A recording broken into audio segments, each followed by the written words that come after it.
Askofu Bagonza aonya kuhusu dalili za mifumo miwili ya utawala, aitaka serikali kulinda mashahidi wa tume ya uchunguzi. Askofu wa Kanisa la Kiinjili la Kilutheri Tanzania, KKT, Dayosisi ya Karagwe, Dkt.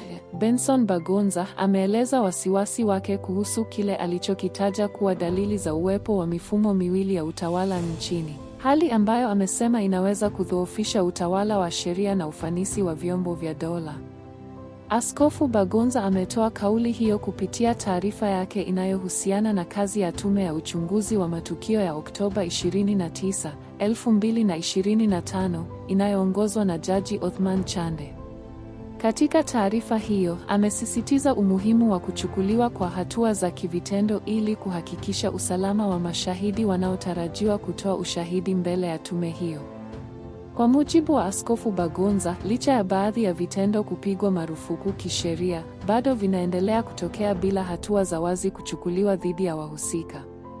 Amesema hali hiyo inaibua maswali makubwa kuhusu utekelezaji wa sheria na kiwango cha uwajibikaji wa taasisi husika. Ametaja madai ya kuwepo kwa nyumba zisizo rasmi zinazodaiwa kutumika kuwashikilia watu, pamoja na kuendelea kwa matukio ya utekaji, akieleza kuwa vitendo hivyo vinaongeza hofu miongoni mwa wananchi na hasa mashahidi wanaotarajiwa kushiriki katika mchakato wa uchunguzi. Akizungumzia tume ya uchunguzi, Askofu Bagonza amesema ana imani na uongozi wa mwenyekiti wa tume, Jaji Othman Chande.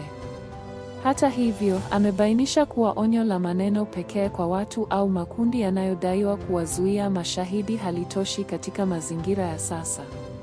Amesisitiza kuwa mashahidi wanahitaji ulinzi wa wazi na pia wa siri ili waweze kutoa ushahidi wao bila hofu ya vitisho, kupoteza ajira au kuhatarisha usalama wao binafsi. Ameeleza kuwa tume hiyo ni tume ya rais yenye jukumu la kumsaidia rais kupata taarifa za kina kuhusu matukio yaliyotokea, hivyo uchunguzi wake unaweza kugusa masuala nyeti yanayohusisha vyombo vya ulinzi na watu wenye mamlaka makubwa.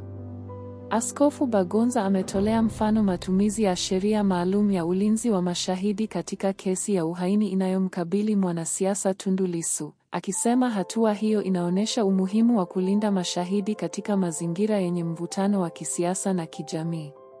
Kutokana na hali hiyo, ametoa wito kwa mamlaka husika kuchukua hatua za haraka na za kivitendo, ikiwemo kusitishwa kwa vitendo vinavyodaiwa kukiuka haki za binadamu, kuachiliwa kwa watu wanaoshikiliwa bila kufuata taratibu za wazi za kisheria, pamoja na kutolewa kwa tamko la wazi la serikali kuhakikisha usalama wa mashahidi wote watakaoshiriki katika uchunguzi. Amehitimisha kwa kusema kuwa bila hatua madhubuti za kulinda mashahidi, hofu iliyopo inaweza kuathiri ushiriki wao na hivyo kudhoofisha lengo la tume la kupata ukweli wa kina kwa maslahi ya haki, amani na utawala bora nchini. Kwa mtazamo wa jumla, hoja zilizotolewa na Askofu Dkt.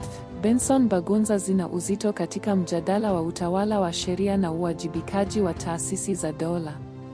Kwanza, wasiwasi wake kuhusu hofu ya mashahidi ni wa msingi. Katika mazingira yoyote ya uchunguzi huru, hasa ule unaogusa masuala nyeti ya kisiasa na kiusalama, ulinzi wa mashahidi si hiari bali ni sharti. Bila uhakika wa usalama, mashahidi wengi wanaweza kujizuia kusema ukweli, jambo ambalo linaweza kuifanya tume ishindwe kutimiza lengo lake. Pili, hoja ya dalili za mifumo miwili ya utawala ni nzito na inahitaji majibu ya wazi kutoka kwa mamlaka husika. Endapo kuna vitendo vinavyodaiwa kuendelea licha ya kupigwa marufuku kisheria, hilo linaweza kuathiri imani ya wananchi kwa vyombo vya dola na kwa serikali kwa ujumla. Hata kama madai hayo yanahitaji kuthibitishwa, kuyachukulia kwa uzito ni hatua muhimu katika kujenga utawala bora. Tatu, Askofu Bagonza amejaribu kuweka mizani kwa kuonesha imani yake kwa mwenyekiti wa tume, Jaji Othman Chande, huku akisisitiza kuwa uongozi mzuri pekee haukidhi bila hatua za vitendo. Hii inaonyesha mtazamo wa kujenga zaidi kuliko wa kushambulia, na inatoa nafasi kwa serikali na tume kuchukua hatua bila kujiona zinashambuliwa moja kwa moja. Kwa ujumla, maoni yake yanaonekana kulenga kulinda maslahi mapana ya haki, amani na ukweli, badala ya maslahi ya mtu au kundi fulani. Iwapo yatachukuliwa kama mchango wa kujenga, yanaweza kusaidia kuimarisha uaminifu wa umma kwa tume ya uchunguzi na kwa mchakato mzima wa kutafuta ukweli.